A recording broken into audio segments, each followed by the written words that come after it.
नमस्कार। NB news देख रहे हैं आप और मैं हूं आपके साथ मुस्कान। स्वागत है आप सभी का राजधानी लाइव में। तो बात सबसे पहले राजधानी दिल्ली की करेंगे, जहां पर बीजेपी नेता तेजिंदर सिंह बघा की गिरफ्तारी के बाद कवि कुमार विश्वास ने पंजाब के मुख्यमंत्री भगवंत मान पर निशाना साधा। उन्होंने ट्वीट कर कहा कि पंजाब में तुम्हारी पगड़ी को ताज सौंपा है। पंजाब के लोगों के टैक्स के पैसों को और उनके पुलिस का अपमान मत करो। कुमार विश्वास ने तेजिंदर पाल सिंह बघा की गिरफ्तारी के बाद शुक्रवार को ट्वीट कर कहा, प्रिय छोटे भाई भगवंत मान, खुदार पंजाब ने 300 साल में दिल्ली के किसी असुरक्षित तानाशाह को अपनी ताकत से कभी नहीं खेलने दिया। पंजाब ने तुम्हारी पगड़ी को ताज सौंपा है, किसी बोने दुर्योधन को नहीं। पंजाब के लोगों के टैक्स के पैसे और उनकी पुलिस का अपमान मत करो। दरअसल बीजेपी नेता तेजिंदर पाल सिंह बघा की पंजाब पुलिस द्वारा गिरफ्तारी को लेकर कुमार विश्वास ने पंजाब की आम आदमी पार्टी सरकार को निशाने पर लिया। गौरतलब हो कि शुक्रवार को पंजाब पुलिस ने दिल्ली के बीजेपी नेता बघा को गिरफ्तार किया गया था। बघा पर यह कार्रवाई आपके राष्ट्रीय संयोजक और दिल्ली के मुख्यमंत्री अरविंद केजरीवाल के खिलाफ आपत्तिजनक बयान के सिलसिले में की गई।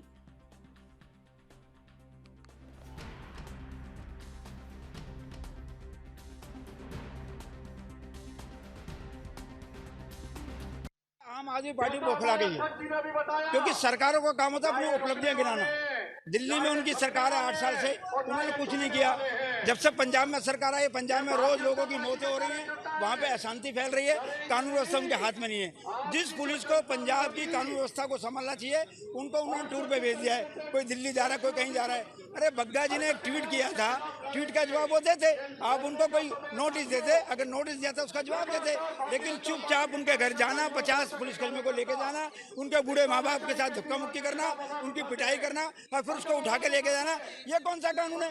आप राज्य सरकार, राज्य पुलिस हो, दिल्ली की पुलिस को आप सूचना देते, फिर कोई कार्रवाई करते। बिगैर सूचना दिए अंधेरे में किसी को उठा के ले जा रहे हो, इसका मतलब ये साजिश है और साजिश का पर्दाफाश हुआ है और अब ये आगे साजिश नहीं चलेगी।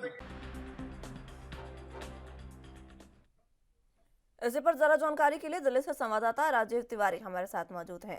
राजीव, फिलहाल जिस तरीके से बघा की गिरफ्तारी हुई, उसके बाद पूरा सियासी ड्रामा हुआ, उसमें अब सुनवाई एक बार फिर से हाईकोर्ट में टली है।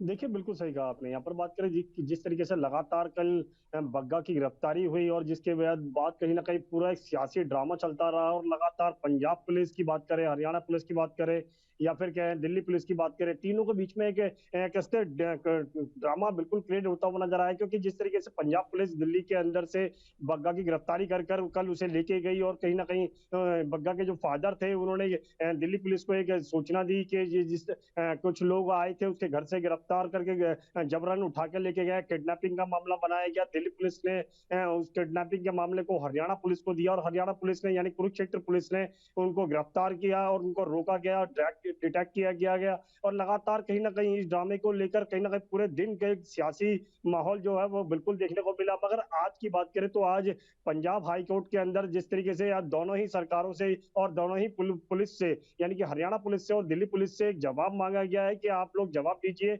कल जिस तरीके से गिरफ्तारी की गई और पुलिस की जो कार्रवाई थी उसके अंदर अड़चन कैसे बनाई गई और क्यों बनाई गई और वो अपना हलफनामा देंगे। मगर यहाँ पर बात करें कल जिस तरीके से पूरा सियासी माहौल जो बना हुआ था वो कहीं ना कहीं कहते हैं कि लगातार कहीं ना कहीं जनता को गुमराह करने की कोशिश कर दी। और जिस तरीके से कुमार विश्वास की बात करें, कुमार विश्वास का ये ट्वीट कर भगवत मान के लिए कहा गया कि पंजाब ने जिस तरीके से पंजाब सरकार को एक ताज सौंपा है, आपको एक ताज सौंपा है, उसका अपमान मत कीजिए। और जिस तरीके से लगातार कल पूरे दिन जिस तरीके का ड्रामा चलता रहा उससे तो कहीं ना कहीं कह सकते हैं चुनावी माहौल जो है वो बनाने की कोशिश की जा रही थी। और जिस तरीके से पंजाब के अंदर भी कुमार विश्वास के ऊपर भी कहीं ना कहीं एक गिरफ्तारी का वारंट जारी किया गया था, जिसको कहीं ना कहीं पंजाब सरकार कोर्ट ने उसको खारिज कर दिया गया था, गिरफ्तारी नहीं हो पाई थी। मगर लगातार कहीं ना कहीं इस तरीके की जो गिरफ्तारी है वो पंजाब पुलिस की तरफ से लगातार देखने को मिल रही है। चाहे वो अलका लामा की बात करें, कुमार विश्वास की बात करें, बग्गा की बात करें, इस तरीके की जो गिरफ्तारी है वो लगातार कहीं ना कहीं देखने को मिल रही है और लगातार इसको लेकर राजनीति माहौल भी बनता हुआ नजर आ रहा है। जी, कुमार विश्वास ने जिस तरीके से तंज कसा, उसको लेकर आम आदमी पार्टी की ओर से कोई प्रतिक्रिया सामने आई?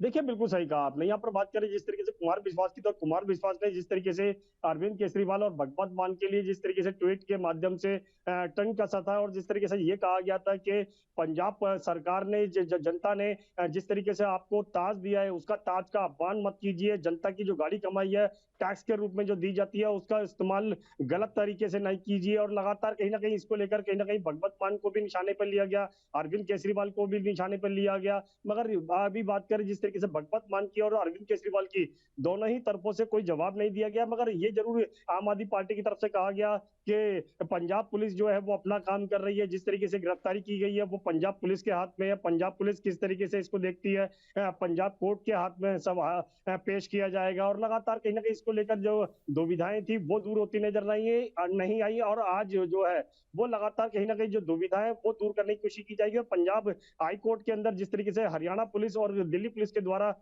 जवाब दाखिल किया जाएगा, उसके अंदर देखना होगा क्या क्या जवाब दिया जाता है। मगर कहीं ना कहीं अभी भी कह सकते हैं जो माहौल है वो बिल्कुल गरमाया हुआ है। और कह सकते हैं राजनीति पार्टी जो है वो एक दूसरे के ऊपर आरोप लगाती हुई नजर आ रही है। भाजपा जो है वो बार बार आम आदमी पार्टी को गुंडाई पार्टी बता रही है, और आम आदमी पार्टी जो है वो भाजपा को गुंडा वाली पार्टी बता रही है। मगर लगातार इसके बीच में कांग्रेस भी जो है वो भी अपना रोल निभाती नजर आ रही है। कांग्रेस भी लगातार दोनों को ही गुंडाई पार्टी बताती नजर आ रही है। जी। हम्म, ठीक है। तमाम जो पार्टियां हैं उसमें अब एक दूसरे को लेकर आरोप प्रत्यारोप का दौर शुरू हो चुका है। इसी बीच जैसे ही तेजेंद्र सिंह बग्गा अपने घर पहुंचे तो उनके घर में भी और बीजेपी कार्यालय में भी जश्न का माहौल बनाएगा। किस तरीके का माहौल देखा?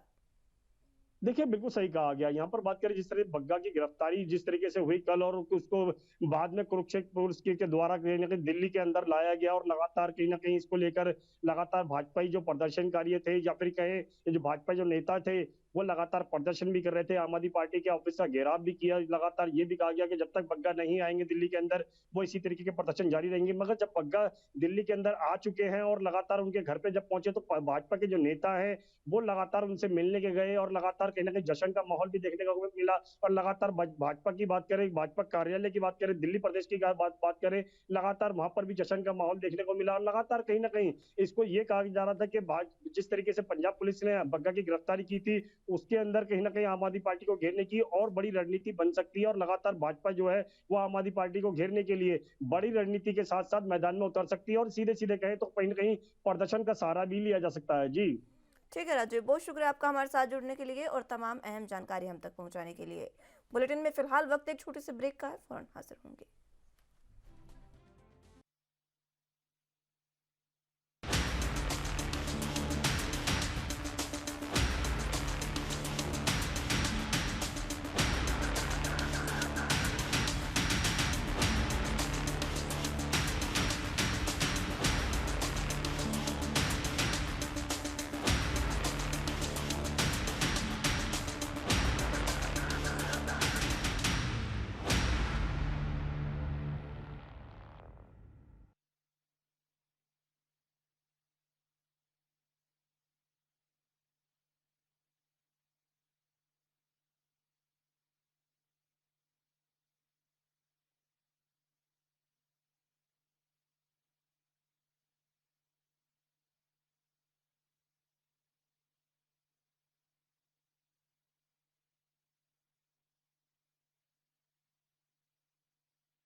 ब्रेक के बाद एक बार फिर से स्वागत है आप सभी का। तो अगली अहम खबरों की ओर कर लेते हैं। प्रदेश के मुख्यमंत्री योगी आदित्यनाथ अपने 2 दिवसीय दौरे पर शनिवार को यानी आज झांसी जाएंगे। वो यहां मंडल के विकास कार्य और कानून व्यवस्था की समीक्षा करेंगे। योजनाओं का स्थलीय निरीक्षण भी किया जाएगा। रात्रि विश्राम झांसी में ही होगा। अगले दिन रविवार को दतिया और उसके बाद ललितपुर का दौरा होगा। मुख्यमंत्री दोपहर बाद 3:50 पर झांसी पहुंचेंगे। पुलिस लाइन के हेलीपैड से वो सीधा आयुक्त सभागार जाएंगे। यहां शाम 4 से 4:30 बजे के बीच जनप्रतिनिधियों से भेंट करेंगे। 4:30 से 5:30 बजे के बीच मंडल के विकास कार्य और कानून व्यवस्था की समीक्षा करेंगे। शाम 5:30 से 6:30 बजे के बीच सीएम विकास कार्यों का स्थलीय निरीक्षण करेंगे। इस दौरान मुख्यमंत्री पानी वाली धर्मशाला, कोतवाली या नवाबाद थाने का निरीक्षण कर सकते हैं। इसे लेकर शुक्रवार को तैयारियों को अंतिम रूप दिया जाता रहा। वहीं मुख्यमंत्री शाम को किले के भीतर लाइट एंड साउंड शो देखने भी जा सकते हैं। सीएम रात्रि विश्राम सर्किट हाउस में करेंगे। अगले दिन रविवार को सुबह 8 बजे वो पुलिस लाइन के हेलीपैड से दतिया के लिए प्रस्थान करेंगे।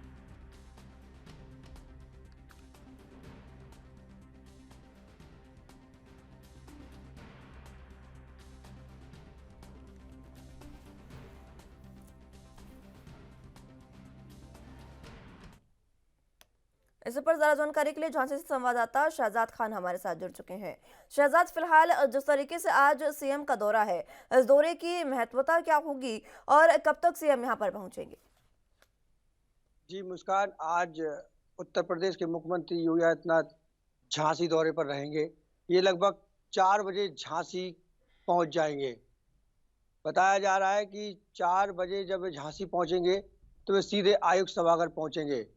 और यहाँ सुरक्षा व्यवस्था की बात की जाए तो पिछले 3 दिन से लगभग 3 दिन से एडीजी कानपुर जोन खुद यहाँ झांसी में डेरे डाले हुए हैं।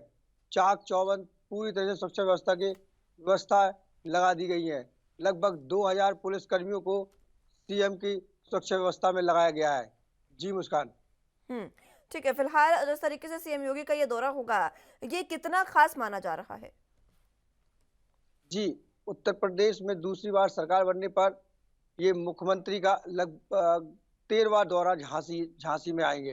13वीं बार आज मुख्यमंत्री झांसी दौरे पर हैं और ये दौरा इसलिए भी खास माना जा रहा है कि इस दौरे में मुख्यमंत्री योगी आदित्यनाथ लगभग कई परियोजना का यहाँ पर स्थलीय निरीक्षण करने जा रहे हैं। जल जीवन परियोजना जो शुरू हुई थी उसका वे आज ग्राम गुलारा में निरीक्षण करेंगे। और बुंदेलखंड में जिस तरह से पानी की किल्लत देखी जा रही है, पानी की वजह से यहाँ के लोग पलायन कर जाते हैं। लेकिन जब से उत्तर प्रदेश में योगी आदित्यनाथ की सरकार बनाई गई है, तब से पानी की समस्या लगभग कम होती जा रही है। देखा जा रहा है कि यहाँ पर एक एरज बांध है। ये परियोजना पिछले 5 वर्ष पहले शुरू हुई थी लगभग, लेकिन ये जांच के घेरे में आ गई है, जिसमें इससे काफी नुकसान यहाँ बुंदेलखंड के लोगों को पहुंचाया गया है। जी मुस्कान। ठीक है, क्या कुछ ये जो कार्यक्रम है सीएम का, किस तरीके से ये कार्यक्रम तमाम होगा? मुस्कान, ये कार्यक्रम मुख्यमंत्री योगी आदित्यनाथ लगभग 4 बजे झांसी के पुलिस लाइन में इनका उतरेगा। यहाँ से वे सीधे आयुक्त सभागार जाएंगे। वहाँ से आयुक्त सभागार में जनप्रतिनिधियों से भेंट करेंगे। इसके बाद वह लगभग इसके बाद स्थलीय निरीक्षण है। हो सकता है यहाँ पानी वाली की धर्मशाला, लक्ष्मी तालाब और एक कोतवाली थाना, नवाबाद थाने का निरीक्षण वे कर सकते हैं। और इसके बाद सर्किट हाउस जाएंगे। सर्किट हाउस में फिर वे जनप्रतिनिधियों से और अधिकारियों से बात करेंगे। इसके बाद सीधा ग्राम गुलारा पहुंचेंगे, जहां पर वे जल जीवन मिशन परियोजना का जो निर्माणाधीन कार्य है उसका स्थलीय निरीक्षण करने जा रहे हैं। लेकिन बुंदेलखंड में जिस तरह से पानी की समस्या पिछले कई वर्षों से यहाँ के लोग जूझ रहे हैं, वह कहीं ना कहीं अभी भी अंधेरे में लटकी हुई है। यहाँ के लोगों को पानी की काफ़ी समस्या का सामना करना पड़ता है और ख़ास तौर मई और जून के महीने में यहाँ के लोग पानी की वजह से पलायन कर जाते हैं। जी मुस्कान। ठीक है शहजाद, बहुत शुक्रिया आपका हमारे साथ जुड़ने के लिए और तमाम अहम जानकारी हम तक पहुंचाने के लिए।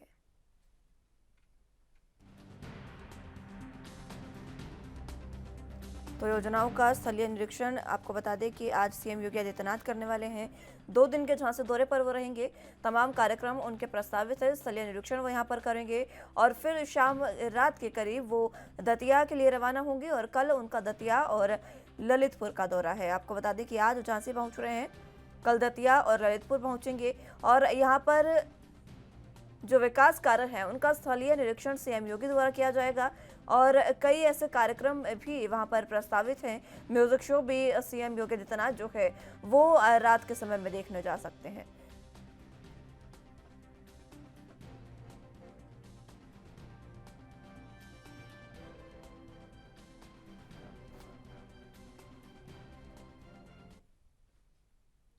बुलेटिन में फिलहाल वक्त एक छोटे से ब्रेक का है, फौरन हाजिर होंगे।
ब्रेक के बाद एक बार फिर से स्वागत है आप सभी का। तो अगली अहम खबर की ओर रुख कर लेते हैं। दिल्ली बीजेपी नेता तेजिंदर पाल सिंह बघा की गिरफ्तारी पर घमासान मचा हुआ है। पहले हरियाणा, उसके बाद पंजाब पुलिस को रोका गया और फिर दिल्ली पुलिस बघा को वापस ले गई और इसी को लेकर पंजाब पुलिस हाईकोर्ट पहुंच गई है। सुनवाई करते हुए हाईकोर्ट ने हरियाणा सरकार ने ये बताने को कहा है कि उसने कुरुक्षेत्र में बघा के साथ पंजाब पुलिस को क्यों रोका था। वहीं हरियाणा के वकील का कहना है कि राज्य पुलिस ने पंजाब के अपने समकक्षों के साथ अत्यंत सम्मान के साथ व्यवहार किया, उन्हें चाय की पेशकश भी की। दिल्ली पुलिस का प्रतिनिधित्व करने वाले एएसडी सत्यपाल जैन ने कहा कि तेजिंदर पाल सिंह बघा के पिता द्वारा ये जानकारी थाने में प्राथमिकी दर्ज कराई गई थी कि कुछ लोगों ने उनके बेटे को जबरदस्ती उठा लिया है। दिल्ली पुलिस को द्वारका कोर्ट से तलाशी वारंट मिला और पता चला कि हरियाणा पुलिस ने उन्हें पीपली के पास पकड़ा। दिल्ली पुलिस बघा को लेकर वापस चली गई है और फिलहाल आज भी मामले में सुनवाई टल गई है।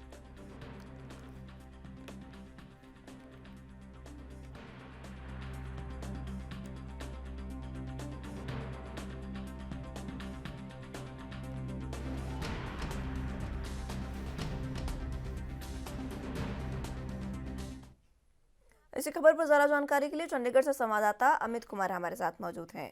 अमित, फिलहाल तेजिंदर पाल सिंह बघा बीजेपी के नेता हैं, उनको जिस तरीके से गिरफ्तार किया गया और तमाम सियासी घमासान मचा, उसके बाद अब उनकी आज पंजाब हरियाणा हाईकोर्ट में जो सुनवाई होनी थी वो भी टल चुकी है। जी, देखिए अगर बात करें मुस्कान तो जो सुनवाई थी कल तक थी उसके बाद उनको आज एक्सटेंड करना था क्योंकि कल दिल्ली और हरियाणा की तरफ से जवाब आना था। कल दिल्ली पुलिस की तरफ से अगर हम कहें कि additional attorney general Satpal Jain की तरफ से जवाब फाइल ऑलरेडी कर दिया गया था और फिर उसके बाद जो हरियाणा की तरफ से जो जवाब आना था वो भी फाइल शाम को हो गया था। उस जवाब सीधे तौर पे मेंशन किया गया है कि किसी भी तरीके से पंजाब पुलिस के अधिकारियों को नहीं डिटेन किया गया था, बाकायदा उनको प्रॉपर ट्रीटमेंट दिया गया था। जैसे ही हरियाणा पुलिस को जानकारी आई थी दिल्ली में किडनैपिंग की एफआईआर दर्ज हुई थी उसके बाद सर्च वारंट इशू हो गया था जो तेजिंदर पाल बग्गा को सर्च किया जा रहा था जिसके तहत इन्होंने कार्रवाई की। जब पंजाब पुलिस की गाड़ियों को रोका गया तो उसमें जानकारी मिली कि जो आकर अधिकारी थे वो सारे पुलिस अधिकारी थे वो सारे सिविलियन थे, तो उसको लेके उनको डिटेन किया गया और बाद में जब उन्होंने अपनी आइडेंटिटी क्लियर की तो उनको फ्री कर दिया गया था। पर तेजिंदर पाल बग्गा को क्योंकि दिल्ली कोर्ट की तरफ से उनको प्रेजेंट करने के ऑर्डर्स आए हुए थे और उनकी सर्च चल रही थी तो उनको दिल्ली पुलिस अपने साथ लेके चली गई थी। तो उसको लेके अगर हम कहें कि कल शाम को फाइल जवाब फाइल कर दिया गया और उसको लेकर आज आगे की सुनवाई की जानी है। अगर हम बात करें कि आज की सुनवाई में अगर कहें कि पंजाब सरकार की तरफ से हिबियस कॉर्पस ये डाली गई थी कि पंजाब पुलिस को डिटेन किया गया और जो सीधे तौर पे हम कहें कि 10 अधिकारियों को डिटेन किया गया उसको लेके पिटीशन डाली गई थी। अब जवाब फाइल हो चुकी है, अब देखना होगा कि आज क्या कुछ पहलू होते हैं क्योंकि देखिए हरियाणा पुलिस और दिल्ली पुलिस उन दोनों ने अपनी तरफ से जवाब फाइल कर दी है और उनका किसी तरह की डिटेंशन नहीं की गई है पंजाब पुलिस की। जी अभी अपडेट ये आ रही है अमित कि आज की सुनवाई भी पंजाब हरियाणा कोर्ट में टल चुकी है। आज जो सुनवाई होनी थी वो भी टल चुकी है। अब ये आगे सुनवाई होगी और जो दिल्ली पुलिस जो है हरियाणा पुलिस को special Punjab Haryana high court ने ये आदेश दिए कि आप बताएं कि आपने पंजाब पुलिस को क्यों रोका। ये क्या कुछ उनके जवाब हो सकते हैं और क्या कुछ कोर्ट के द्वारा कहा गया? देखिए मुस्कान अगर बात करें तो ये कल ही जवाब मांगा गया था। अब सीधे तौर पर क्योंकि पिटीशन ये लगाई गई थी कि पंजाब पुलिस के अधिकारियों को डिटेन किया गया, दिल्ली में भी डिटेन किया गया, हरियाणा में भी डिटेन किया गया। हरियाणा में डिटेन उन लोगों को किया गया जो तेजिंदर पाल बग्गा को अपने साथ लेके आए थे, वही जो दिल्ली में डिटेन किए गए थे उन अधिकारियों को डिटेन करने की बात की जा रही है जो इन्फॉर्म करने गए थे। पहले सबसे पहले अगर हम कहें कि दिल्ली की तरफ से जवाब फाइल करते हुए सतपाल जैन ने पहले सवाल ये खड़ा किया था कि आखिर क्यों पहले इन्फॉर्म नहीं किया गया सीधे तौर पे। उसके बाद इंफॉर्मेशन मिलने के बाद अगर कहें कि ऑफिशियल और रिकॉर्ड अब तक उनको इन्फॉर्म नहीं किया गया, ये बात सतपाल जैन की तरफ से क्लियर की गई। उन्होंने बोला कि दिल्ली पंजाब पुलिस की तरफ से इंटीमेशन दिल्ली पुलिस को नहीं दी गई थी क्योंकि बकायदा उन्हें इंटीमेट करना पड़ता है। तो उसके बावजूद भी उसका ये था कि जब अधिकारी पहुंचे तो उनको बकायदा बैठाया गया, उनसे बातचीत की गई है। पर पंजाब पुलिस ऑलरेडी मूव कर चुकी थी और उसी चीज को देखते हुए अगर हम कहें कि तेजिंदर पाल बग्गा के फादर ने एक कंप्लेंट की थी क्योंकि उनको क्लियर नहीं था कि कौन लेके गया उनके बेटे को। उनकी तरफ से बकायदा एक किडनैपिंग की एफआईआर दर्ज कराएगी जिसको देखते हुए दिल्ली पुलिस एक्शन में आई। दिल्ली पुलिस की तरफ से एक वायरलेस मैसेज भेजा गया जो हरियाणा पुलिस को भेजा गया कि आसपास सिनेरियो है, तेजिंदर पाल बग्गा को किडनैप किया गया, उनकी सर्च चल रही है। तो उसी में ट्रेस की गई, तो पंजाब पुलिस की गाड़ियां ट्रेस कर दी गई। पर सवाल ये था कि उस टाइम पंजाब पुलिस की गाड़ियां नहीं थी, वो एक अननोन व्यक्ति की गाड़ियों को ट्रेस किया जा रहा था क्योंकि ऑफिशियली इन्फॉर्म नहीं किया गया था। तो जो सर्च हो रही थी अगर हम कहें कि किसी न किसी तरीके से अननोन पर्सन जिन्होंने किडनैप किया उनको की गई थी। बाद में जब गाड़ी आइडेंटिफाई हुई, गाड़ी रोक ली गई बकायदा हरियाणा में, तो उसके बाद जब उनको आइडेंटिफाई किया गया तो उनको छोड़ दिया गया या फिर उनको प्रॉपर ट्रीटमेंट दी गई जैसा हरियाणा की तरफ से जवाब आया है। पर तेजपाल बग्गा क्योंकि दिल्ली कोर्ट का ऑर्डर था तो उनको दिल्ली पुलिस लेने आई और उनको दिल्ली पुलिस की कस्टडी में हैंड ओवर कर दिया गया। अब सवाल ये था कि क्या ट्रीटमेंट सही था, कि उनके कोई भेदभाव या उनको डिटेन करने की कोशिश तो नहीं की गई। इस चीज को लेकर जवाब मांगा गया था और कल ये रात को ये जवाब फाइल कर दिया गया। अब आगे की सुनवाई ये नहीं है कि इस पिटीशन को अगर हम कहें कि कोर्ट एंटरटेन करेगा कि नहीं, ये एक बड़ा सवाल है। जी ठीक है। फिलहाल भगवंत मान को जिस तरीके से पंजाब के सीएम पर भी अलग अलग तरीके के आरोप लग रहे हैं, उनकी गिरफ्तारी क्योंकि पंजाब पुलिस दिल्ली में जाकर वहां पर गिरफ्तारी करती है और वहां पर पुलिस को कोई इत्तला भी नहीं किया जाता है, पुलिस से कोई बातचीत भी नहीं की जाती है। इसको लेकर पंजाब की पुलिस पर और पंजाब सरकार पर लगातार सवाल उठ रहे हैं। जी मुस्कान, ये बात बिल्कुल सही है कि विरोधी लगातार पंजाब सरकार को घेरते हुए नजर आ रहे हैं। बार-बार ये सवाल किए जा रहे हैं कि आखिर ऐसा क्यों है कि पॉलिटिकल वेंडिटा की तरह की एक्शन किए जा रही है। विरोधियों का इल्जाम है कि जितनी भी कार्रवाई पंजाब पुलिस कर रही है वो पॉलिटिकली मोटिवेटेड है। आगे करीब 4 से 5 घंटों बीच में पंजाब पुलिस के लगभग 15 से 20 अधिकारी गए थे एक व्यक्ति को कहने की गिरफ्तार करने। इसको लेकर कोर्ट में बकायदा सतपाल जैन की तरफ से जवाब खड़ा किया कि अगर कुछ केसेस में सुप्रीम कोर्ट की कुछ हिदायत केसेस में सुप्रीम कोर्ट की हिदायत है कि अगर सजा पंजाब पुलिस के किसी पुलिस अधिकारी को अरेस्ट करने से परहेज करना चाहिए। अगर अरेस्ट करने की जरूरत बिल्कुल मैक्सिमम जरूरत नहीं है तो उसको अवॉइड करना चाहिए। और यही बात हाईकोर्ट में भी कल गई है कि और इसको लेकर भी पंजाब पुलिस से सवाल खड़ा किया गया है। अगर इतना सीरियस ऑफेंस नहीं है और सजा 7 साल से कम है तो फिर इतनी बड़ी फोर्स लेकर क्यों उनको अरेस्ट करने की कोशिश की गई, ये एक सवाल जरूर खड़ा किया गया था। तो तुम्हारी की तरफ से बकायदा ये हाईकोर्ट में बात रखी गई कि जब सुप्रीम कोर्ट की गाइडलाइन सुप्रीम कोर्ट की तरफ से कहा जा सकता है कि अगर किसी भी केस में या फिर हम कहें कि जो धाराओं के तहत 7 साल से कम सजा बनती है तब उनसे अगर हम कहें कि अरेस्ट पे जोर नहीं देना चाहिए, क्योंकि कहीं ना कहीं लोगों को काफी ज्यादा दिक्कत परेशानी आती है। इस चीज को कंसिडर किया जाता है तो इसको फिर क्यों पंजाब पुलिस ने कंसिडर नहीं किया, ये एक बात उनकी तरफ से जरूर कही गई थी। वहीं विरोधी इस बात को लगातार पंजाब सरकार को घेर रहे हैं कि जो भी अगर केजरीवाल के खिलाफ स्टेटमेंट देता है क्या उसके ऊपर पुलिस कार्रवाई की जाएगी और वही पंजाब पुलिस कार्रवाई की जाएगी। अगर स्टेटमेंट दिल्ली में देगी दिल्ली में क्यों नहीं कार्रवाई की जाएगी, ये एक बड़ा सवाल विरोधी लगातार पंजाब सरकार को आ रहे हैं। पर पंजाब पुलिस की तरफ से जवाब जरूर आया है कि 5 नोटिस भेजे गए थे जिसमें किसी का 5 समझ भेजे गए जिसमें किसी का भी जवाब नहीं आया है। वही चेतन मिश्र जो अगर हम केजरीवाल बक्का के वकील उनका हमने जवाब भेजा है तो वो जवाब रिसीव नहीं किया गया। हर बार अगर हम किसी नोटिस पेश करके समझ भेजे गए और हर बार ऐसा दिखाया गया कि रिप्लाई नहीं फाइल किया, पर उनका कहना है कि रिप्लाई फाइल हुए। तो सवाल नहीं खड़ा होता कि क्या रिप्लाई फाइल हुए हैं या फिर कहीं ना कहीं मिसकम्युनिकेशन होगी। ठीक है अमित, बहुत शुक्रिया आपका हमारे साथ जुड़ने के लिए और तमाम अहम जानकारी हम तक पहुंचाने के लिए। बुलेटिन में फिलहाल वक्त एक छोटे से ब्रेक का है, फौरन हाजिर होंगे।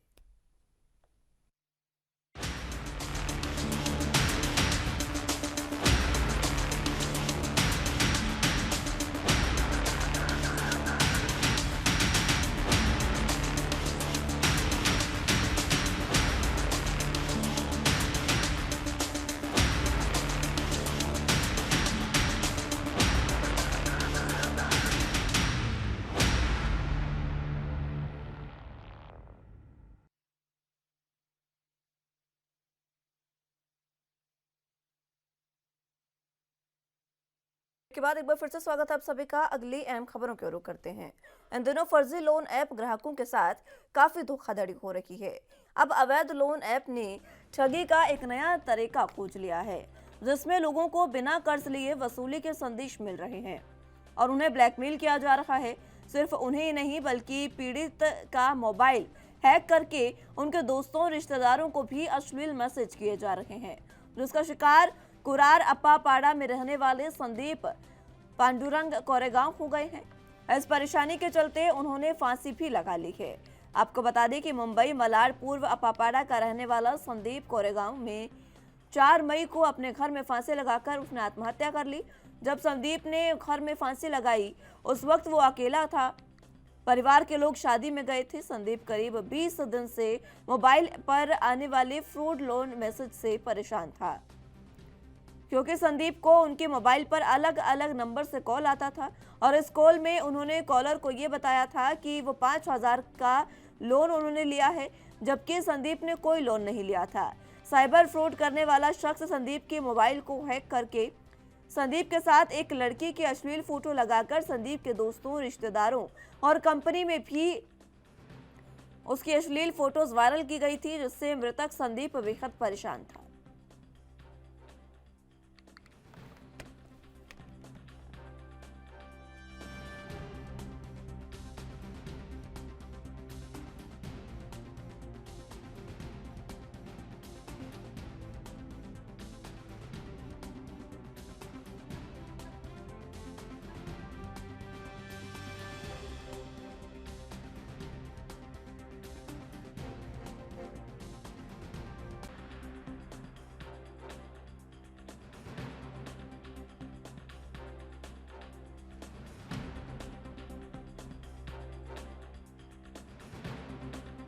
वो कम से कम लास्ट 15 से 20 दिन तक परेशान थे।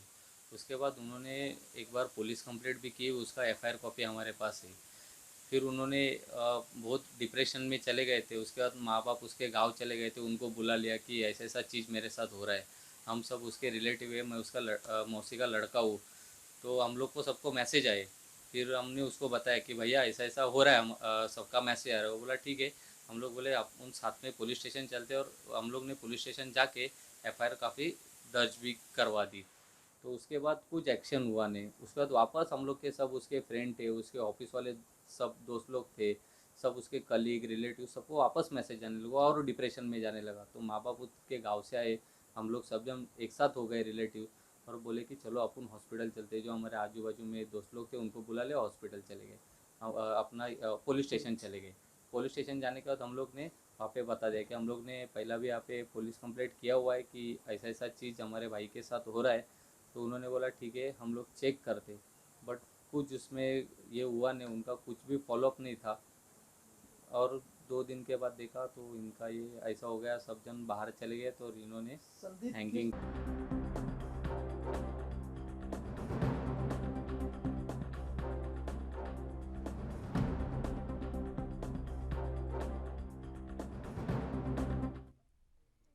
इस खबर पर ज्यादा जानकारी के लिए मुंबई से संवाददाता सत्यप्रकाश सोनी हमारे साथ मौजूद हैं। सत्यप्रकाश, फिलहाल जिस तरीके से साइबर फ्रॉड का ये मामला आप सामने आया है, क्या कुछ है जानकारी? देखिए मुस्कान जी, सबसे पहले अपने दर्शकों को बताना ये बेहद जरूरी होगा कि कैश फ्लो नाम का यह ऐप है जो मुफ्त में लोन देता है और महज 15 से 20 सेकंड में बिना किसी आधार कार्ड, पैन कार्ड, बिना किसी दस्तावेज के लोन देता है। इस तरह का लोन लेने वालों के लिए जो लिंक भेजा जाता है, अगर कोई भी इस लिंक को ओपन करता है तो तुरंत उसके मोबाइल में तमाम डेटा जो है सामने वाले साइबर फ्रॉड की मोबाइल में एक्सेस हो जाता है। इस लिहाज से लगातार जो है साइबर फ्रॉड करने वाले लोग लोन देने वाले को जो है बेहद परेशान कुरार पुलिस स्टेशन में आया, जहां संदीप पांडुरंग गोरेगांव नाम के शख्स ने फांसी लगा ली। हालांकि इस बीच उन्होंने मुंबई पुलिस को लगातार यह जानकारी देते रहे कि कुछ लोग हैं जो उन्हें लोन दिए बगैर भी जानबूझकर उन्हें उनकी मोबाइल पर अश्लील फोटो और उनकी तस्वीरें लगाकर उनसे जबरदस्ती लोन के 5,000 रुपए मांगने की बात कर रहे हैं। इसकी शिकायत के बावजूद भी मुंबई पुलिस ने इस पे तरीके से एक्शन नहीं लिया, लिहाजा संदीप को फांसी लगानी पड़ी। इस तरह की बातें सामने आई। फिलहाल फांसी लगाने के बाद मुंबई पुलिस लगातार अब इस जांच में जुटी है कि जो फ्रॉड कॉलर है वो कौन है, कहां से इसका संपर्क था और संदीप का नंबर उसे कैसे मिला। इस तरह की जानकारियां फिलहाल निकाली जा रही। परिजनों का अब इस मामले में क्या कहना है सत्यप्रकाश? देखिए, परिजन का सीधे तौर पर यह आरोप है कि अगर मुंबई पुलिस सही समय पर इस पूरे मामले में एक्शन लेती तो शायद संदीप बच सकता था, लेकिन मुंबई पुलिस ने जांच के नाम पे काफी देरी कर दी।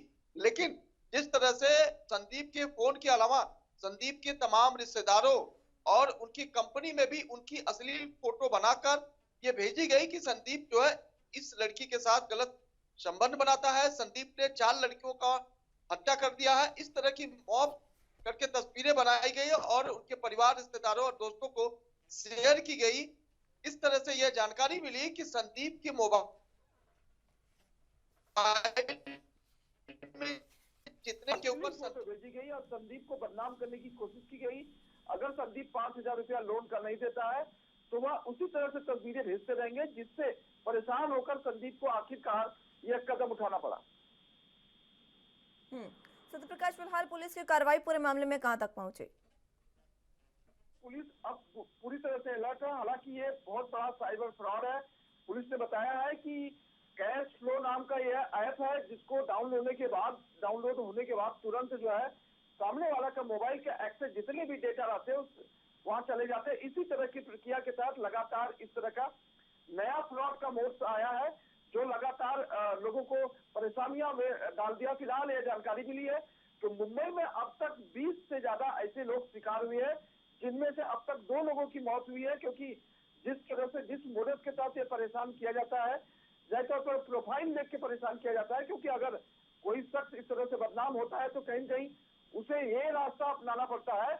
अगर मुंबई पुलिस इसमें अगर तेजी से एक्शन नहीं लेगी तो आने वाले समय में बहुत बड़ा यह नुकसान दे सकता है, क्योंकि खुद जो है मुंबई पुलिस ये कर रही है कि इस तरह का मोडस नया है और उस पर काम करना बेहद जरूरी होगा, क्योंकि जो साइबर फ्रॉड करने वाले लोग हैं बेहद साथी हैं। ठीक है, फिलहाल लोगों को जागरूक करने के लिए क्या प्रशासन ने कोई पहल की? क्योंकि इस तरीके के जो एप्स है उनसे लगातार ठगी हो रही है, रोकने के लिए प्रशासन क्या कर रहा है? देखिए, मुंबई पुलिस के डीसीपी सोमनाथ खारगे ने कल जब एएनबी न्यूज से बात की तो उन्होंने सीधे तौर पे कहा कि लोगों को जागरूक करना बेहद जरूरी है क्योंकि लोग जो शॉर्टकट में लोन लेना चाहते हैं और इस ऐप का उपयोग करते हैं, तो कृपया बिना बताए, बिना पूछे समझे ऐसे किसी भी ऐप को डाउनलोड न करें, उसके लिंक को ओपन न करें, क्योंकि फ्रॉडर जो होता है 5 मिनट में आपके अकाउंट में 5,000 रुपया भेजता है। उसके बाद आपसे वसूली के नाम पे लगातार वो पैसे मांग करता है और इस बीच अगर पैसे नहीं देते हैं तो इस तरह की तस्वीरें मॉक्स करके वो बदनामी करता है। तो इससे बचे और इस तरह की अगर कोई चीज तुरंत आती है तो सबसे पहले मुंबई पुलिस को संपर्क करें। मुंबई पुलिस तुरंत इस पे एक्शन लेगी। क्या इस ऐप के कोई और भी मामले सत्य प्रकाश सामने आए? बिल्कुल मुस्कान जी, देखो मैंने बताया कि 20 से ज्यादा मामले अब मुंबई में आ चुके हैं जो बहुत बड़े मामले हैं। इसमें अब तक 2 लोगों ने अपनी जान भी गंवा दी है। तो कहीं कहीं ये मामला बहुत बड़ा है। पैसे लोन देने के नाम पे लोगों को परेशान किया जाता है, उनके इज्जत सम्मान के साथ खिलवाड़ किया जाता है, उनकी तस्वीरें मॉर्फ करके दूसरी लड़कियों के साथ लगाकर तस्वीरें वायरल की जाती है, जिससे जो सामने वाला होता है वो बेहद परेशान हो जाता है। ठीक है, इतना आप परेशान हो बने जाता है। रहिए सत्य प्रकाश हमारे साथ, मैं जानकारी आपसे लेती रहूंगी, लेकिन फिलहाल वक्त एक छोटे से ब्रेक का है, फौरन हाजिर होंगे।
ब्रेक के बाद एक बार फिर से स्वागत है आप सभी का। तो बात मुंबई की कर रहे हैं, जहां पर साइबर फ्रॉड लगातार बढ़ते जा रहे हैं। इस पर जरा जानकारी के लिए सत्य प्रकाश सोनी हमारे साथ मौजूद हैं। सत्य प्रकाश, फिलहाल हम बात कर रहे हैं जिस तरीके से अलग अलग मामले सामने आ रहे हैं, कहां तक प्रशासन की कार्रवाई पहुंची और किस तरीके से लोगों को जागरूक किया जा रहा है? बिल्कुल मुस्कान जी, देखिए जिस तरह से ये फ्रॉड हो रहा है ऐसे में लोगों की परेशानियां बढ़ गई है, क्योंकि इसमें जो है जो फ्रॉड करता है, जो साइबर फ्रॉड मैसेज करता है कि अगर आपको लोन चाहिए तो आप इस ऐप लिंक पर क्लिक कीजिए। इसके अलावा जो कोई भी लोन लेना चाहता है, शॉर्टकट लोन लेना चाहता है, वो मोबाइल गूगल में सर्च करता है। सर्च में ये ऐप दिखाई देता है। इस ऐप के जरिए जैसे ही आप इस ऐप को ओपन करेंगे आप तुरंत इसमें फंस जाएंगे। तो इस तरह की बातें ना हो, इसलिए मुंबई पुलिस लगातार लोगों से आह्वान करती है कि आप किसी भी तरह से इस तरह का लोन ऐप जो है ओपन न करें। अगर आपको लोन चाहिए तो सीधे आप बैंक जाएं। इसके अलावा ये जो फ्रॉडर है वो उनका सीधे तौर पर एक नया मॉडल है कि आपके मोबाइल में अगर 200 कॉन्टेक्ट है तो वो 200 लोगों को संपर्क करते हैं। यानी कि अगर एक शख्स जो है लोन के लिए अप्लाई करता है तो जाहिर तौर पर 200 लोग उसके डायरेक्ट कांटेक्ट में आ जाते हैं और फ्रॉडर उन 200 लोगों को भी इस तरह का मैसेज भेजता है और उन्हें भी इसी तरह की धमकी देते हैं कि अगर आप लोन लिए हैं, आप पैसे नहीं चुकता करेंगे तो आपको हम इसी तरह से बदनाम करेंगे और आपकी मौत की हुई तस्वीरें लोगों को शेयर करेंगे। और खासकर एक बात और मुस्कान जी सामने आई है कि जब आप अपनी मोबाइल में डीपी लगाती है, उस डीपी को भी ये लोग मॉर्फ करते हैं और उसे न्यूड कर देते हैं। उस न्यूड तस्वीरों को उनके रिश्तेदारों और जान पहचान लोगों को भेजकर भी ये परेशान किया जाता है। तो इस तरह की भी बातें सामने आई है, जिस वजह से संदीप पांडुरंग ने अपने आप को हत्या कर ली। तो ये बड़ा मामला है और इस तरह के मामले में अगर साइबर क्राइम पुलिस गंभीरता नहीं लेती है तो जाहिर तौर पर बहुत बड़ा मामला और हो सकता है। सत्यप्रकाश, फिलहाल संदीप का जो ये मामला है उसमें उनके परिजन अब काफी परेशान हैं, क्योंकि इतना परेशान ये शख्स हो चुके थे जिन्होंने आत्महत्या तक कर ली। अब परिजनों का क्या कहना है, क्या वो मांग कर रहे हैं सरकार से? देखिए, परिजन का सीधे तौर पर यह आरोप है कि अगर मुंबई पुलिस इसमें थोड़ी जागरूकता दिखाती तो शायद जल्दी संदीप की मौत नहीं होती, क्योंकि संदीप ने पहले भी लिखित शिकायत मुंबई पुलिस को दिया था कि उसे किसी मोबाइल द्वारा किसी नंबर द्वारा बार बार परेशान किया जा रहा है, जबकि उसने कोई लोन नहीं लिया है, कोई लिंक ओपन नहीं किया है, उसके बावजूद भी उसकी तस्वीरें मॉप की जा रही है। तो ऐसे में आप परिवार का सीधे तौर पर कहना है कि इस तरह की घटना किसी और संदीप के साथ न हो। ऐसे में संदीप के हत्यारे को, संदीप के आरोपी को तुरंत पकड़ना चाहिए और इस तरह का जो साइबर फ्रॉड हो रहा है उस पर भी लोगों को जागरूक करना चाहिए, क्योंकि जिस तरह से संदीप ये कहते हुए चला गया कि उसके साथ गलत हो रहा है, उसके साथ गलत हो रहा है, उसकी इज्जत के साथ खिलवाड़ हो रहा है, उसकी मर्यादा कहीं न कहीं दांव पे लग गई है, लेकिन किसी ने सुनी नहीं। लिहाजा संदीप जब घर में अकेला था तो उसे वापस फोन आया और उसी तरह की धमकी मिली कि पैसे 5,000 नहीं देते हो तो आपको इसी तरह से बदनाम किया जाएगा, तो जिसकी वजह से संदीप ने आत्महत्या कर ली। तो लिहाजा मुंबई पुलिस के अलावा अब परिवार के लोगों का भी कहना है कि किसी और संदीप के साथ यह घटना न हो। ऐसे में लोगों को जागरूक करना और आरोपी को कड़ी से कड़ी सजा देना बेहद जरूरी है। अभी तक कुल कितने मामले इस ऐप के आ चुके हैं इसी तरीके के फ्रॉड के? देखिए, मुंबई पुलिस का एक आंकड़ा अब तक ये कहता है कि 20 से ज्यादा मामले ऐसे आए हैं। हालांकि हर पुलिस स्टेशन में इस तरह के मामले अब आने लगे हैं। काफी लोग ऐसे हैं जो अपनी मर्यादा के चलते जो है पुलिस को शिकायत नहीं करते, लेकिन पुलिस अब कह रही है कि आप इस तरह की बातें होती है आप तुरंत जो है संपर्क करें। मुंबई पुलिस तुरंत इस पे एक्शन लेगी, क्योंकि मुंबई पुलिस भी के लिए भी जो ऐप लोन ऐप का मामला है वो नया मोडस है। तो कहीं कहीं पुलिस भी इस पूरे मामले में अब कहीं जांच कर रही है कि किस तरह से इन आरोपियों को धर दबोचा जाए। ठीक है सत्यप्रकाश, बहुत शुक्रिया आपका हमारे साथ जुड़ने के लिए और तमाम अहम जानकारी हम तक पहुंचाने के लिए।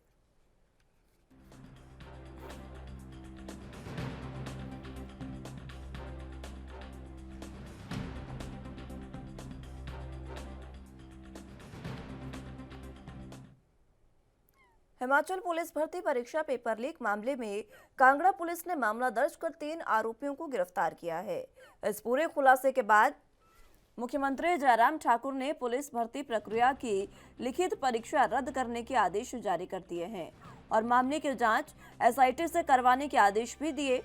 मुख्यमंत्री जयराम ठाकुर ने कहा कि मामले की जांच के लिए आईजी की अध्यक्षता में एसआईटी गठित की गई है और ये कमेटी जल्द ही जांच पूरी कर अपनी रिपोर्ट सौंपेगी, जिसके बाद आगामी कार्रवाई की जाएगी। सीएम जयराम ठाकुर ने लिखित परीक्षा 1 महीने के भीतर करवाने के भी आदेश दिए। सीएम जयराम ठाकुर ने कहा कि दोषियों के खिलाफ कड़ी कार्रवाई की जाएगी। हमारी प्राथमिकता है कि जो भी भर्ती हो वो पारदर्शिता के साथ हो। आपको बता दें कि पुलिस भर्ती की लिखित परीक्षा 27 मार्च को आयोजित की गई थी, जिसमें से प्रदेश के लगभग 74,000 युवाओं ने भाग लिया था।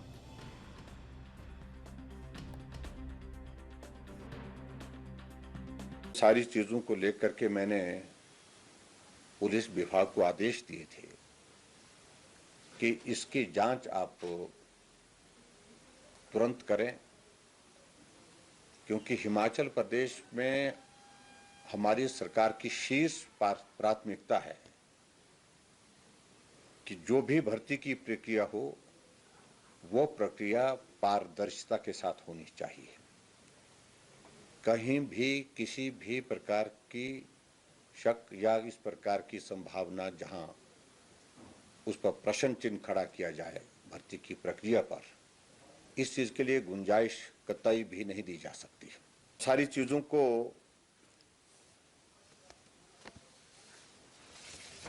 इन्वेस्टिगेशन को उस दौर में आगे बढ़ाते हुए ऐसी संभावनाएं व्यक्त की जा रही हैं कि पुलिस भर्ती का ये पेपर जो है वो रिटन टेस्ट के लिए जो था वो लीक हुआ है, ऐसी संभावनाएं लग रही है। और इसलिए पिछले कल हमने कांगड़ा में एफआईआर दर्ज करने के लिए कहा था और आपको एफआईआर दर्ज हो गई है।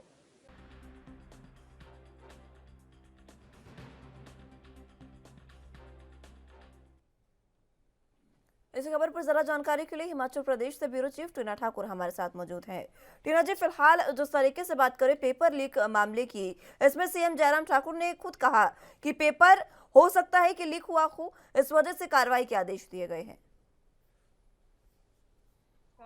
जो इस मामले में जो अभी तक 4 लोगों को गिरफ्तार किया गया है, जिसमें से एक प्राइवेट स्कूल में कार्यरत एक कर्मचारी है। इसमें जो है जो कांगड़ा पुलिस ने इसमें जांच की थी और कांगड़ा पुलिस ने ये पाया था कि जिन अभ्यर्थियों के 10वीं और 12वीं में अच्छे अंक नहीं थे, उन्होंने यहाँ पे 70 से लेकर 90 अंक अर्जित किए थे। इसी को आधार बनाकर कांगड़ा पुलिस ने अपनी जो जांच है वो आगे बढ़ाई और इसमें जब पुलिस भर्ती में जो पेपर लीक मामला सामने आया तो उसमें पाया गया कि ठीक पेपर से पहले जो ये पेपर है वो लीक किया गया। इसमें जिन लोगों ने पेपर खरीदा है वो 6 से 8 लाख के करीब पैसे देकर ये पेपर खरीदा गया है। इसमें ठीक है टीना जी, आप बने रहिए हमारे साथ, जानकारी आपसे लेते रहेंगे। फिलहाल वक्त एक छोटे से ब्रेक का है, फौरन हाजिर होंगे।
ब्रेक के बाद एक बार फिर से स्वागत है आप सभी का राजधानी लाइव में।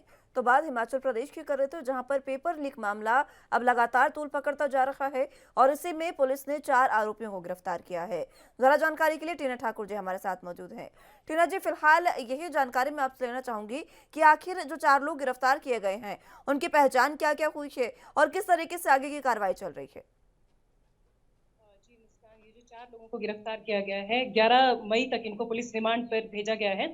इनमें से जो 3 है वो खुद अभ्यर्थी हैं जिन्होंने परीक्षा दी है और इनमें से एक जो है जो मध्यस्थ बताया जा रहा है, जो एक निजी स्कूल में कार्यरत कर्मचारी है, उसी को कहा गया कि उसी ने मध्यस्थता की और उसी ने पेपर जो इन लोगों को बेचा है। तो अभी जो अगर मैं आपको बताऊं तो 1334 पद थे ये, जिनकी 81 केंद्रों पर परीक्षा आयोजित की गई थी और इसमें 74,000 जो अभ्यर्थी थे उन्होंने भाग लिया था, जिसमें से 14,000 महिला अभ्यर्थी थी और 60,000 युवा थे। तो ऐसे में देखिए सीधे तौर पे जो ये भर्ती का जो ये पेपर लीक का जो मामला है, इससे जो युवाओं की जो उम्मीदें हैं उनको बहुत ठेस पहुंची और विपक्षी दल भी इस पर काफी हावी हो गया है। पुलिस का विपक्षी दल का कहना है कि सरकारी संरक्षण के बिना ये सब हो ही नहीं सकता था, क्योंकि जिस प्रिंटिंग प्रेस में ये पेपर प्रिंट करवाए जा रहे थे वहीं से ये लीक हुए हैं, तो ऐसा सरकारी संरक्षण के बिना संभव नहीं था। ऐसे में मुख्यमंत्री जयराम ठाकुर ने कहा है कि हम इसमें पूरी पारदर्शिता करेंगे और इसी माह जिन बच्चों की उम्मीदें थी कि वो पुलिस में भर्ती होंगे, इतनी बड़ी संख्या में बच्चों ने भाग लिया था, उनकी उम्मीदें हम टूटने नहीं देंगे और इसी माह के अंत में एक बार फिर ये पुलिस परीक्षा जो है वो आयोजित की जाएगी।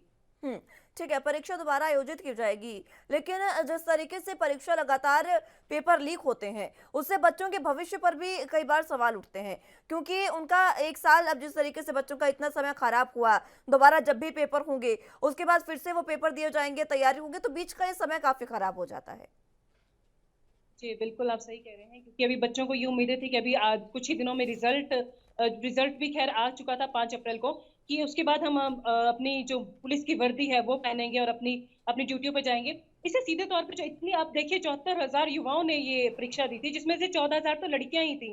तो ये सीधे तौर पर इन युवाओं के साथ एक कुठारा खाता है कि कुछ एक लोगों के कारण इतनी बड़ी संख्या के युवाओं को अपने ही जो नौकरी है उससे हाथ धोना पड़ जाता है, उससे एक समय उसमें लगता है, क्योंकि अब जो ये परीक्षा होगी वो हो सकता है इस माह के अंत में सीएम जयराम ठाकुर ने कहा है, हो सकता है उससे लंबा एक समय ले, क्योंकि एक प्रोसेस पुलिस अपनाती है, वो अपनाने में, और क्योंकि परीक्षा केंद्र बहुत ज्यादा होते हैं और अभी बच्चों को दोबारा से फॉर्म भरने पड़ेंगे, ये सारी एक लंबा समय व्यतीत हो जाता है और इसमें सीधे तौर पे बच्चों पे फर्क पड़ता है, उनके करियर पे फर्क पड़ता है, क्योंकि वो एक ये पुलिस भर्ती को जो अभी जो बच्चे जिन इन परीक्षा में निकले थे, उनको लगा था कि हमारी नौकरी सुनिश्चित हो गई है।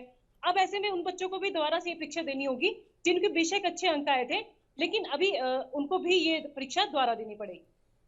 टीना जी, फिलहाल जिस तरीके से एसआईटी जांच की बात की गई है, एसआईटी में जो जांच की जाती है उसमें टीम का गठन किया जाता है, क्या एसआईटी टीम का गठन अभी तक हो चुका है? कहां तक जो जांच पहुंची? जी, जो इस मामले में जो मंडी के जो सेंट्रल जोन के जो आईजी हैं मधुसूदन, उनकी अध्यक्षता में एक एसआईटी गठित की गई, जिसमें 3 एसपी हैं। एसपी क्राइम है रोहित मालपानी, एसपी कांगड़ा है कुशाल चंद, और फर्स्ट आईआर वाहिनी के कमांडेंट विमुक्त रंजन इसमें है, और क्राइम के जो है वीरेंद्र कालिया इसमें एसआईटी टीम में है। तो ये जो लोग हैं, इनको सीएम जयराम ठाकुर ने निर्देश दिया है कि एसआईटी को कि ये जल्द ही अपनी जो जांच है वो पूरी करें, क्योंकि इसमें सबसे बड़ा जो रोल अभी तक निभाया है वो कांगड़ा पुलिस ने निभाया है, इसीलिए जो एसपी कांगड़ा है उनको इस टीम में लिया गया है और वहीं से इसकी जो जांच है वो आगे बढ़ रही है। ठीक है टीना जी, बहुत शुक्रिया आपका हमारे साथ जुड़ने के लिए और तमाम अहम जानकारी हम तक पहुंचाने के लिए।